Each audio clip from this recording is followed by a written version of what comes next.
day everyone, my name is James Eisen Martinez from 12 STEMB. I am here to report about African literature. History of African literature.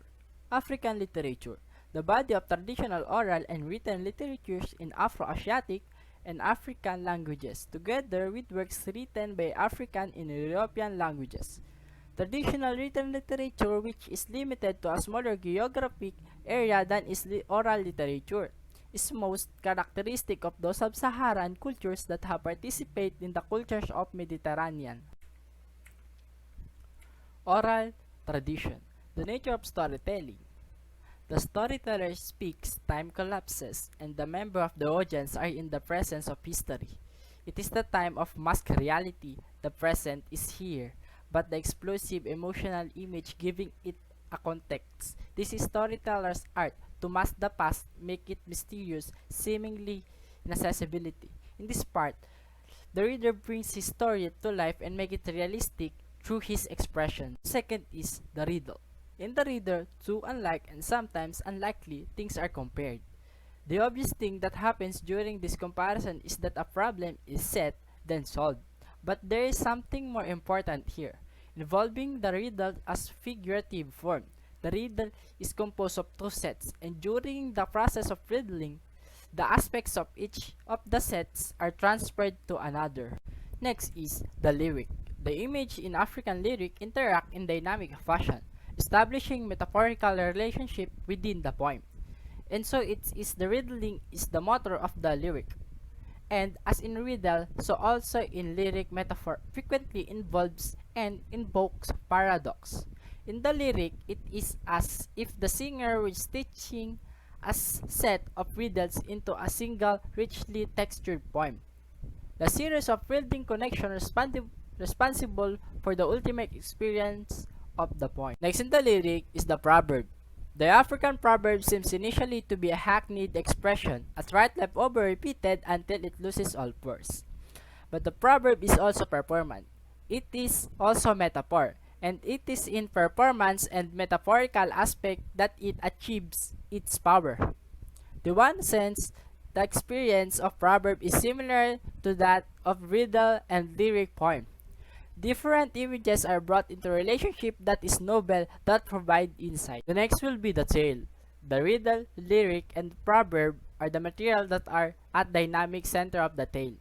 The riddle contains within it possibilities of the metaphor, and the proverb elaborates the metaphorical possibilities when the image of the tale are made lyrical, that is, when they rhythmically organized. Heroic poetry. It is in heroic poetry or panegyric that lyric and image come into their most obvious union. As in the tale and as in the lyric, riddle, and proverb, the essence of panegyric is metaphor, although the metaphorical connection are sometimes somewhat obscure. History is more clearly evident in panegyric, but it remains fragmented history, rejoined and according to the poetic intention of the bard. And the last will be the epic. In the epic can be found the merging of various frequently unrelated tales, the metaphorical apparatus, the controlling mechanism found in riddle and lyric, the proverb, and the heroic poetry from a larger narrative. All of these center on character of the hero, and gradual revelation of this frailty, uncertainties, and torments. He often dies or is deeply troubled in the process of bringing the culture into new dispensation, often prefigured in his resurrection or his coming into knowledge. So, that's all the history of African literature. And now, here's Juan Paulo Garcia to explain the 21st century of African literature. Good morning, good afternoon, good evening. My name is Juan Paulo Garcia from 12 STEMB. My topic from our group is all about African 21st century literature. So, first, what is 21st century literature all about? 21st century literature is anything that was written and published in the year 2000s. The 21st century literature refers to the world literature produced during the 21st century. The measure of year is the purpose of this article. Literature written from the year 2001 to the present. And for now, I will mention some famous literature in Africa and these are Things Fall Apart, Purple Hibiscus, Homegoing, and so on. Chinua Achebe is one of the famous Nigerian novelists seen by millions as the father of African literature, has died at the age of 82. And these are some of the themes of African literature: colonialism, liberation, nationalism, tradition, displacement, and brutalness in African literature. Many of us think, why do we study African literature? African literature is not important only because of its irrelevant settings and relatable storylines. It also increases our social consciousness and raises our awareness of social, political, and economic crises that the African continent is facing. So, how did African literature start? Modern African literature were born in the educational system, imposed by colonialism, with models drawn from Europe rather than existing African tradition. But the African oral tradition exerted their own influence on their literature. What are the elements of African literature? Characteristics of African literature include slave, narrative, protest against colonization, call for independence, African pride, hope for the future, and dissent. What those literatures as communication mean in African? Rather than writer or sing or beauty in itself, African writers, taking their cue from oral literature, use beauty to help communicate important truths and information to society. What makes African literature unique? The weaving of music into the Kenyan play points another characteristics of African literature. Many writers incorporate other arts into their work and often weave oral conventions into their writing. What is the importance of the literature? Literature allows a person to step back in time and learn about life in a path from the ones who walked before. As we can gather a better understanding of cultures and have a greater appreciation of them. We learn through the ways history is recorded in the forms of manuscripts and through speech itself. Can literature change her life? Literature not only represents to us as world, but it also shows us ways in which we can change the world or adapt the changes which have already taken place without our realization. Thank you. Good day everyone, I'm Camille. So the topic that I was assigned for is the top 10 contemporary African writers you should know. In a continent as ethnically and culturally diverse as Africa, it comes as no surprise that the literature that has emerged from it be equally diverse and multifaceted. Dealing with a range of social and cultural issues from women's rights and feminism to post-war and post-colonial identity, here are some of Africa's best contemporary writers. The first writer is Chinua Achebe, one of the world's most widely and recognized praise writers. Chinua Achebe is also the father of African literature. Chinua Achebe wrote some of the most extraordinary works of the 20th century. His most famous novel, Things Fall Apart, 1958, is a devastating depiction of the clash between traditional tribal values and the effects of colonial rule, as well as the tension between masculinity and femininity in highly patriarchal societies. Achebe is also a noted literary critic, particularly known for his passionate critique of Joseph Conrad's Heart of the Darkness, 1899, in which he accuses the popular novel of rampant racism through its othering in the African continent and its people. The second writer is Chimamanda Ngozi Adichie. She was born in Nigeria in 1977. Chimamanda Ngozi Adichie is part of a new generation of African writers taking the literary world by storm. Adichie's works are primarily character-driven, interweaving the background of her native Nigeria and social political events into the narrative. Her novel Purple Hibiscus 2003 is a Bildungsroman depicting the life experience of Kambili and her family during a military coup, while her latest work Americana 2013 is an insightful portrayal of Nigerian immigrant life and race relations in America and the Western world. Adichie's works have been met with overwhelming praise and have been nominated for and won numerous awards including the Orange Prize and Booker Prize. The next one is Ayikwe Arma.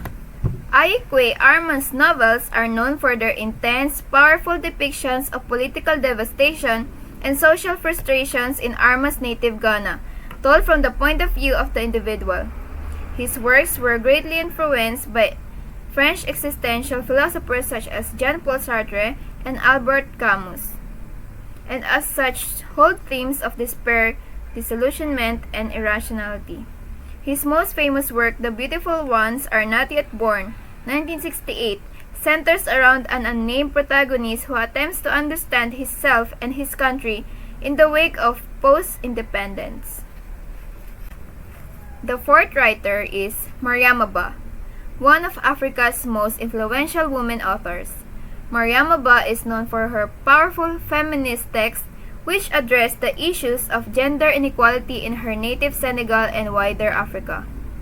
Ba herself experienced many of the prejudices facing women. She struggled for an education against her traditional grandparents and was left to look after her 9 children after divorcing a prominent politician. Her anger and frustration at the patriarchal structures which defined her life spilled over into her literature. Her novel So Long a Letter, 1981, depicts simultaneously its protagonist's strength and powerlessness within marriage and wider society. Next is Noordin Farah. Born in Somalia in 1945, Noordin Farah has written numerous plays, novels, and short stories, all of which revolve around his experiences of his native country.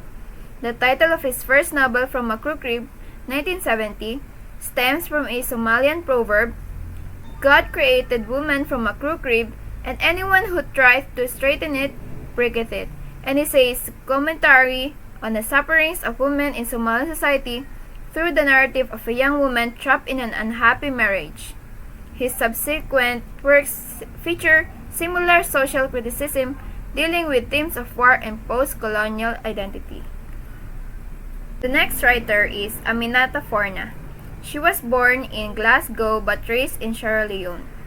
Aminata Forna first drew attention for his memoir The Devil That Danced on Water 2003, an extraordinarily brave account of her family's experiences living in war-torn Sierra Leone, and in particular her father's tragic fate as a political dissident.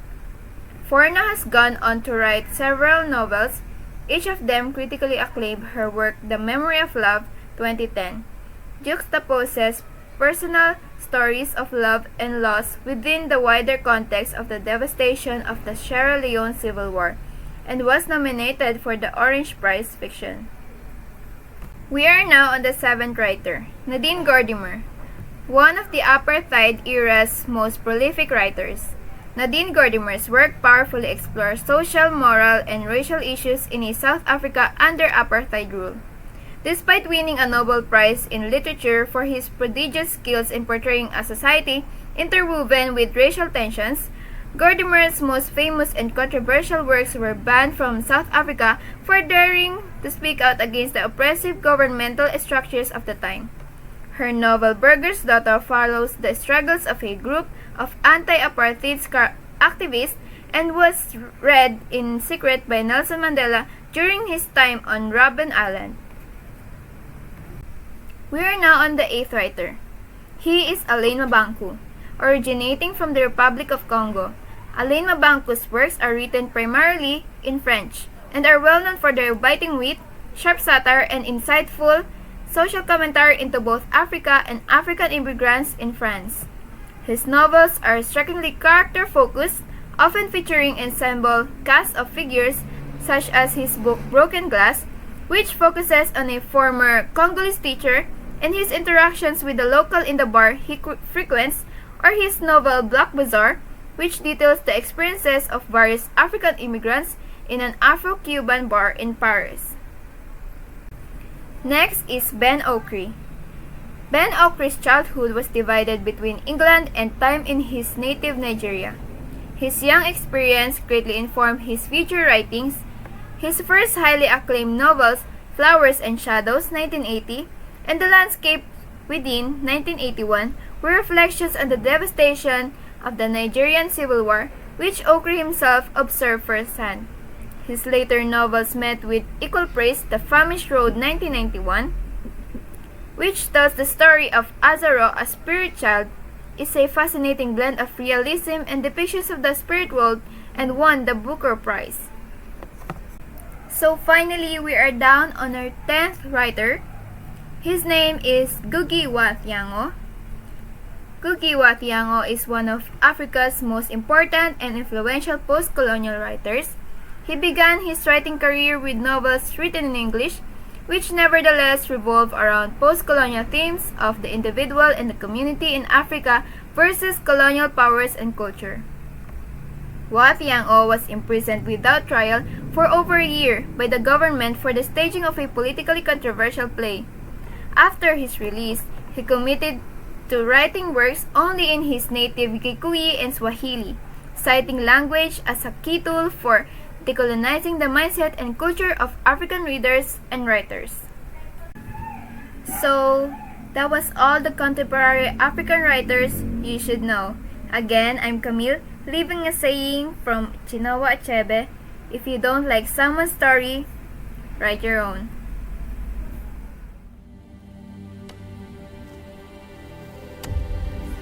How does it feel, William? I never went to secondary school. Make us proud. Hey, looking sharp, eh? You too, man. Kachokolo is not the wealthiest school in the district, but it's down to each one of you to decide your own level of commitment. Commitment! The rains came late this year, and now the trees have gone. Malawi is preparing for a very long, hungry season.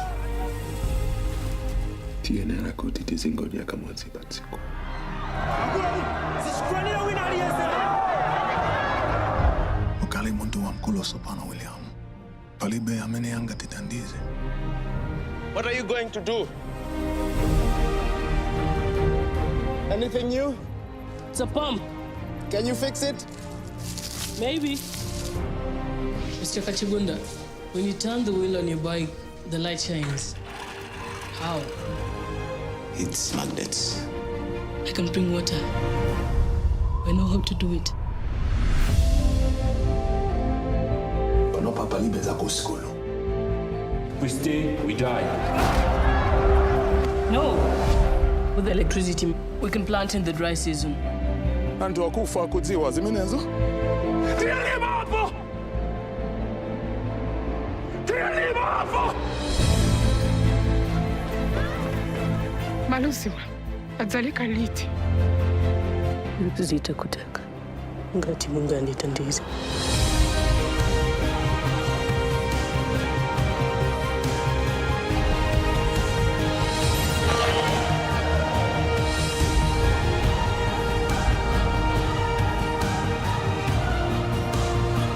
Wale watawa baba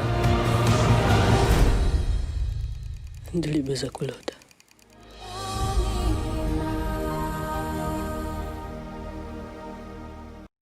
The Boy Who Harnessed the Wind, adapted from Kamkwambwa autobiography by Ejihi Force, is far from a forgettable paint-by-number child prodigy film. This is thanks in a large part to Ejihi Force's loving attention to the region's cultural and geographic specificities and refusal of downplaying the hardship that slowly and fatally fatigued Kamkwambwa village in Winbet. Qualities that also elevated Mira Nair's accomplished and similarly deemed Queen of Katwe more than anything. Ejihi portrays his film not a fairy tale, but a life or death survival story. His is the most self-taught teen, William Maxwell Simba, is an impressive breakthrough performance, on equal footing with the heart-beaten heroes of sea and space adventures, equipped only with smart and a will to rise above the hostile conditions that surround him. Through the sand-baked, dust-covered colors of territory, vividly shot by Dick Pope, the wind sympathetically traces and builds William as he tracks the endless string of problems in front of him, of one at a time. William, in 2001, as a curious-minded schoolboy with a love of electronics. He fixes Town Fox's broken radios to help out his family financially, and spend much time in the village junkyard, collecting parts to build batteries and other necessary devices.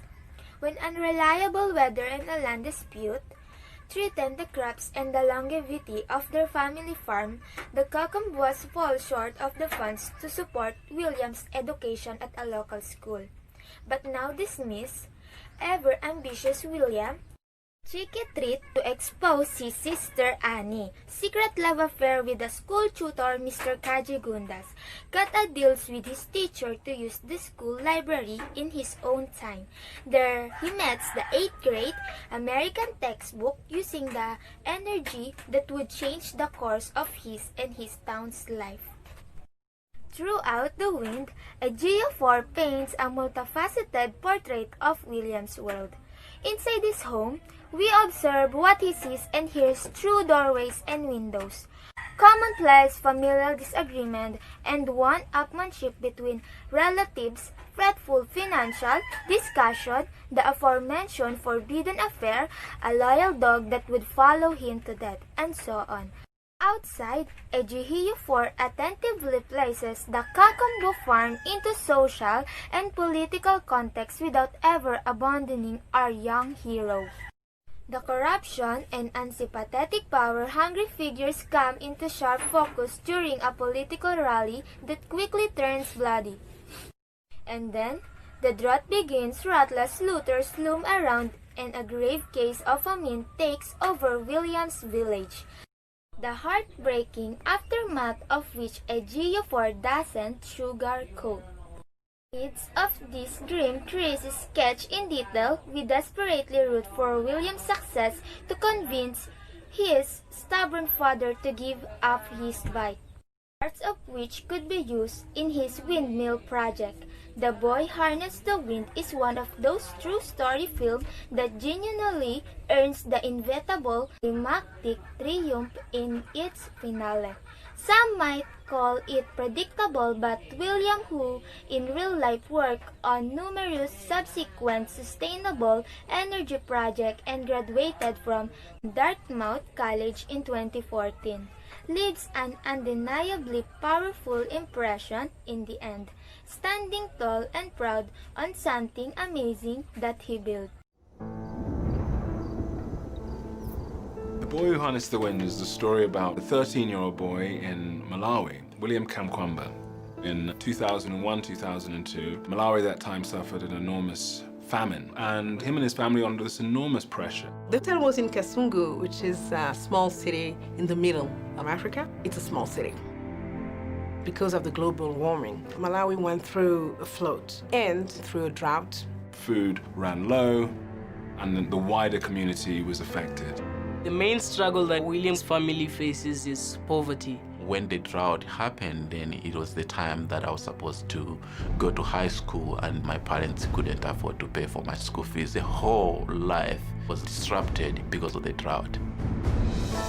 William envisions something that we've never seen before, a hydroelectric windmill. I can bring water. I know how to do it. I just sort of completely fell in love with this story. It was just one of those extraordinary teleportation experiences of just being transported into this completely different space and into the middle of this extraordinary cultural moment. This story is amazing because it shows how one individual with a vision can change the fate of many people. It is also reflective of a nature of society, a nature of community, and the community coming together, and how when we support each other in certain ways, we can achieve things beyond even things that we could have dreamt of. The story is definitely a triumph of human determination, because were it not for his determination and resilience, he wouldn't have come out strongly the way he did and the way we are talking about him right now. When you listen to the news, in a way you can feel helpless. A film like The Boy Who Harnessed the Wind shows how possible it is to change. You don't lose something by failing, but you lose something by not trying.